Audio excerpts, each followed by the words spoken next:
आज हम लोग एक बहुत ही कॉमन जो डाउट स्टूडेंट्स के दिमाग में रहता है वॉइस को लेके कि एक्टिव क्या है और पैसिव क्या है। और सबसे बड़ा प्रॉब्लम एक्टिव पैसिव में, खास तौर पर अगर आप एसएससी के स्टूडेंट्स के बारे में बात करें, क्योंकि एसएससी के स्टूडेंट्स तो बहुत डिटेल में वॉइस एनालिसिस पढ़ने की कोशिश करते हैं क्योंकि डायरेक्ट क्वेश्चन आते हैं। वैसे बैंकिंग में भी इनडायरेक्ट रूप से वॉइस का बहुत ज्यादा यूज है। तो अगर कहीं पर भी वॉइस नहीं पढ़ाया जा रहा है या फोकस नहीं किया जा रहा है तो बैंकिंग में भी वॉइस की जरूरत अच्छी खासी है। स्टूडेंट्स अगर फोकस नहीं कर रहे हैं तो करना शुरू कर दें। और ध्यान दें कि अगर वॉइस के बारे में आपको पता करना है तो एक तो होता है कि सिंटेक्स, वो तो करीब करीब सबको याद होता है कि was, is, are, am plus V3 जो होता है वो पैसिव होता है। तो लेकिन मैं आपको एक कॉन्सेप्चुअल बात बताना चाहता हूं। तो ये दो स्टेटमेंट्स हैं आपके सामने और मैं बोलता हूं कि इसमें से एक सही एक गलत है या दोनों सही है या दोनों गलत है, फैसला आपको करना है। पहला लाइन है the meeting scheduled yesterday was successful और दूसरा लाइन है द मीटिंग शेड्यूल्ड यस्टरडे। अब आपको देखना है कि इन दोनों में कौन सा लाइन सही और कौन सा लाइन गलत है। दोस्तों बहुत बेसिक क्वेश्चन है, लेकिन मैं आपको बता दूं इस बेसिक से क्वेश्चन को भी बनाने में जैसा मैं देखता हूं जो पढ़ाते हुए मुझे, खास तौर पे बिहार में पढ़ाते हुए जो मुझे एक्सपीरियंस प्राप्त हुआ है कि इसमें से बहुत लड़के इसको गलत कर सकते हैं। तो आप कमेंट में लिखें या सोचें, या अगर वीडियो से नया सीखने को मिला हो तो कमेंट में जरूर बताएं। मेरा नाम अमित चौधरी, आप मुझे बीएससी के यूट्यूब वीडियो पे देख रहे हैं, यूट्यूब चैनल पे देख रहे हैं। इन दोनों स्टेटमेंट्स में आपने ठीक पहचाना और अपने से ज्यादातर लोगों ने ठीक पहचाना होगा कि ये स्टेटमेंट सही है लेकिन ये स्टेटमेंट गलत है। राइट?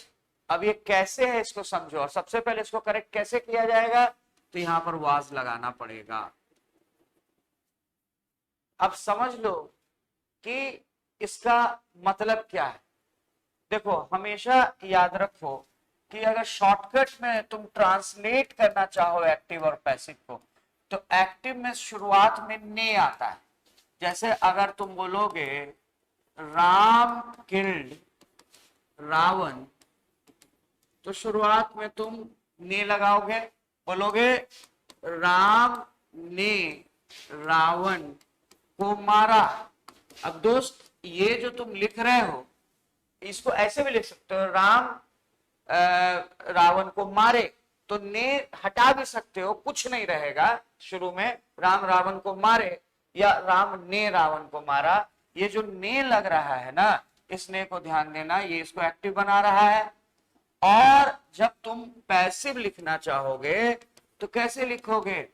पैसिव में स्टार्टिंग में को आता है, वो लिखोगे Ravan was killed by Ram, और इसका ट्रांसलेशन होगा बाय राम। अगर नहीं भी लिखोगे तो भी ये सेल्फ एविडेंट है, ये क्लियर है कि रावण को मारा गया था राम जी के द्वारा ही। तो उसको बहुत बार बाय को गायब भी कर दिया जाता है। पैसे बहुत बार क्वेश्चन में बाय को लगाने की जगह नहीं लगाना ज्यादा बेहतर होता है, ऐसे भी क्वेश्चन हम देखते हैं। इसको ट्रांसलेट करेंगे तो इसका मतलब होगा रावण को मारा गया राम के द्वारा। तो इस जगह पे ध्यान दीजिएगा कि जब आप ये पैसिव का स्ट्रक्चर क्रिएट कर रहे होते हैं तो उस समय शुरुआत में को आता है। तो मैं बोलूंगा सिंपल से याद कर लो कि एक्टिव मतलब ने और पैसिव मतलब को, बस इसको याद कर लो। और अगर तुमने इसको याद कर लिया है तो अब बोलो मीटिंग ने शेड्यूल किया कि मीटिंग को शेड्यूल किया। तो तुम बोलोगे मीटिंग ने शेड्यूल किया, गलत है सर, मीटिंग को शेड्यूल किया गया। तो एक्टिव की पैसिव, तो को तो पैसिव है क्योंकि आप देख चुके हैं को जब आता है तो पैसिव होता है, को पैसिव है। तो आपको पता है कि यहाँ पे ट्रांसलेशन से क्या मिलेगा, मीटिंग को शेड्यूल किया गया तो ये पैसिव है। और पैसिव का स्ट्रक्चर मुझे पता है कि ये आप जानते ही हैं कि इज या वाज प्लस V3 जो होता है वो पैसिव का स्ट्रक्चर होता है। और इसीलिए स्टेटमेंट गलत है क्योंकि इसमें मीटिंग को शेड्यूल किया गया मतलब ये पैसिव है, कल शेड्यूल किया गया तो पैसिव है। तो पैसिव के लिए वाज लगाना पड़ेगा, ये V3 के पहले, ये V2 नहीं है V3 है, इसके पहले आपने वाज ऐड कर दी। तो ये वाज नहीं ऐड करोगे तो लाइन गलत था। तो सर फिर ऊपर वाले में क्यों नहीं ऐड किया? ऊपर वाला भी तो पैसिव है, ऊपर वाले में भी तो को है, ऊपर वाले में भी तो मीटिंग को शेड्यूल किया गया कल, लेकिन ऊपर वाले में आगे वाज हेल्पफुल भी तो है। तो जब एक ही सब्जेक्ट के साथ दो वर्ब आता है, यहाँ दो वर्ब आ रहा है, एक शेड्यूल्ड आ रहा है, एक वाज आ रहा है, जब एक ही सब्जेक्ट के साथ दो वर्ब आता है तो एक्चुअली आपको यहाँ पर एक रिलेटिव प्रोनाउन लगाना पड़ता है। मान लीजिए आपने एक यहाँ रिलेटिव प्रोनाउन लगाया दैट, दैट मतलब जो, तो मीटिंग जो शेड्यूल किया गया था कल वो हेल्पफुल था। और अगर दैट के लिए जो लगाओगे तो बगल में वाज तो लगाना ही पड़ेगा क्योंकि पैसिव है।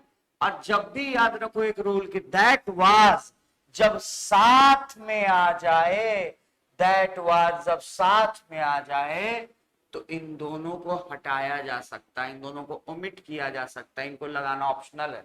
यानी रिलेटिव प्रोनाउन के बगल में जब पैसिव का स्ट्रक्चर आता है तो रिलेटिव प्रोनाउन के बगल में जो हेल्पिंग वर्ब होता है उसको हटाया जा सकता है। इसलिए यहाँ पर दैट वाज को हटा भी दोगे ना तब भी ये सेंटेंस सही है। यानी कि मीटिंग जिसे शेड्यूल जो शेड्यूल किया जिसे शेड्यूल किया गया था कल वो हेल्पफुल था। तो ये जिसे और वाज, जो और वाज, जिसे या वाज, ये यहाँ पर फिक्स्ड है, इसको लिखने या ना लिखने से फर्क नहीं पड़ेगा। तो अगर वाज के पहले दैट आ गया तो इन दोनों को हटाया जा सकता है, लेकिन अगर वाज अकेले आएगा इसके पहले दैट नहीं आएगा तो इसको हटाया नहीं जा सकता है। इसलिए ऊपर वाले में बिना दैट वाज के भी काम चल गया और इसीलिए वो सेंटेंस अपने में करेक्ट था, लेकिन नीचे वाले में आपको वाज लगाना पड़ेगा। क्यों ऐसा हो रहा है सर? क्योंकि ऊपर वाले एक सब्जेक्ट के साथ दो वर्ब है और नीचे वाले एक सब्जेक्ट के साथ एक ही वर्ब है। जब ऐसा होता है तो आप रिलेटिव प्रोनाउन नहीं लगा सकते। एक वर्ब के साथ रिलेटिव प्रोनाउन कैसे लगाओगे? लेकिन यहाँ पर चूंकि एक सब्जेक्ट है दो वर्ब है तो एक रिलेटिव प्रोनाउन लगा सकते हो और तब उसके बगल वाला हेल्पिंग वर्ब हटा सकते हो। इसीलिए दोस्तों याद रखना कि ऊपर वाला सेंटेंस सही है और नीचे वाला सेंटेंस गलत है। इसको वाज लगा के सही करेंगे। ऊपर दैट वाज लगा भी सकते हो, नहीं भी लगा सकते। नहीं भी लगाओगे तो शेड्यूल्ड एक्चुअली V3 की तरह काम करेगा। इसको पास्ट पार्टिसिपल बोला जाता है। ये एक्चुअली बताएगा कि मीटिंग को जो शेड्यूल किया गया था, जो जिसे किया गया था, और तब आगे बोलेगा वो सक्सेसफुल था। तो दोस्तों इस तरह के डाउट्स और हमसे पूछे यूट्यूब वीडियो पे, फेसबुक पे कमेंट करें हमारे चैनल्स पे, और हमारे क्लासेस में आए, हमारे बीएससी कोचिंग के क्लासेस में आए, डेमो क्लासेस अटेंड करें। क्योंकि हम यहाँ पर इसे बेसिक कॉन्सेप्ट से लेकर बहुत फंडामेंटल से हम लोग शुरू करते हैं और जहां तक हम लोग जा सके मेंस को क्लियर करने के लिए। फिर मिलते हैं।